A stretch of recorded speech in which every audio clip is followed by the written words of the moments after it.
The meaning of transpersonal astrology. When we think of astrology, or more specifically one's birth chart, we think of it being about us and about our personal nature. Perhaps this is why the term transpersonal is so strange to us.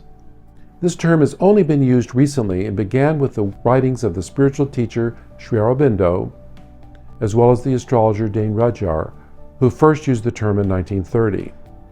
Sri Aurobindo is considered to be the founder of integral yoga and is a significant figure because he redefined the nature of spiritual evolution and the belief in liberation. As I and many others were taught, the goal of spiritual evolution is to leave the wheel of karma behind so we would never have to reincarnate again. I even worked with a Hindu yogi who taught us how to cease all actions in such a way as to stop all positive and negative karma. In my work with students, I've seen how this view is quite commonplace, as people often say that they hope that this life will be their last one. In other words, one regards spiritual progress as a kind of leaving of the game.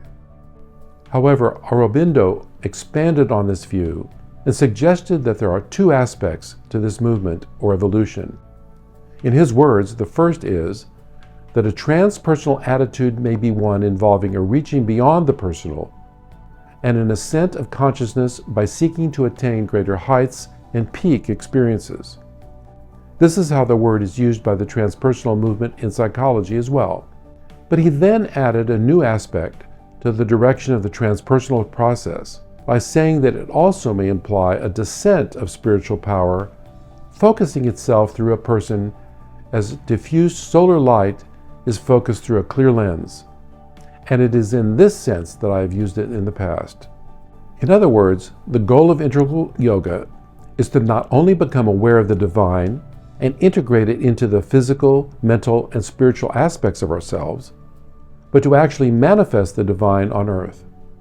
Thus, this form of yoga is both transcendent and immanent.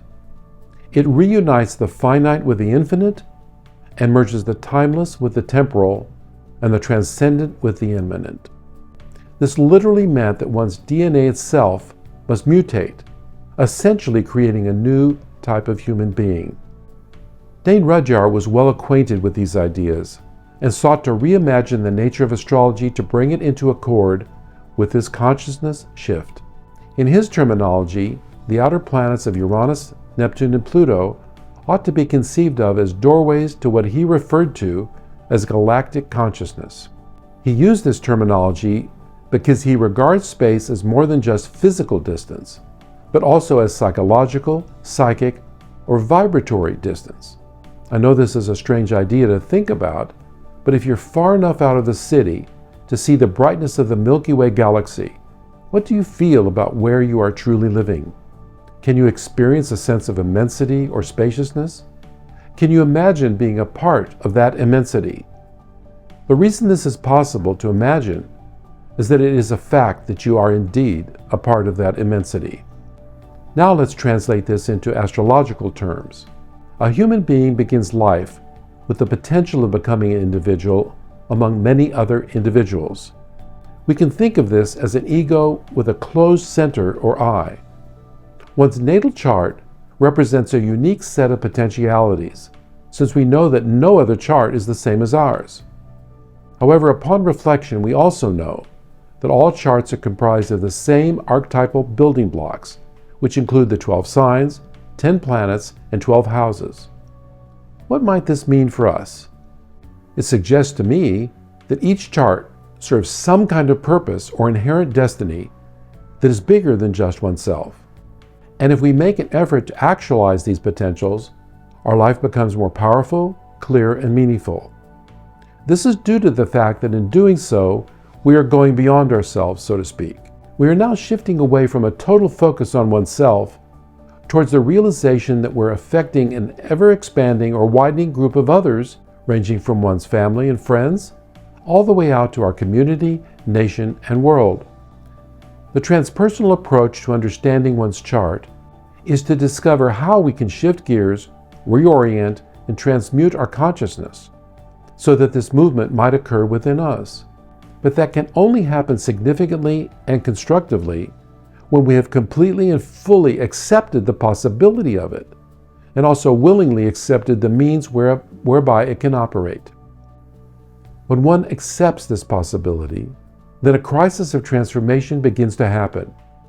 The issue involved in this crisis is always an individual, personal issue, because now the question becomes this: am I ready? Am I willing? Now, everything in the chart can be used for this transformation. It affects us personally, extends to our capacity for relationship, and even beyond that to include the society and culture of which we are an essential part. This is how we move beyond ourselves and leads to an understanding of how to fulfill what we are born for. Now we see that every crisis we experience ought to be regarded as being how we must meet the challenges we are facing in order for us to expand our sense of purpose. This is what Rudhyar has called discovering the law of one's being, which each of us is called upon to fulfill. This is how we can discover what we are born for and see that it is to fulfill both a personal and cosmic need.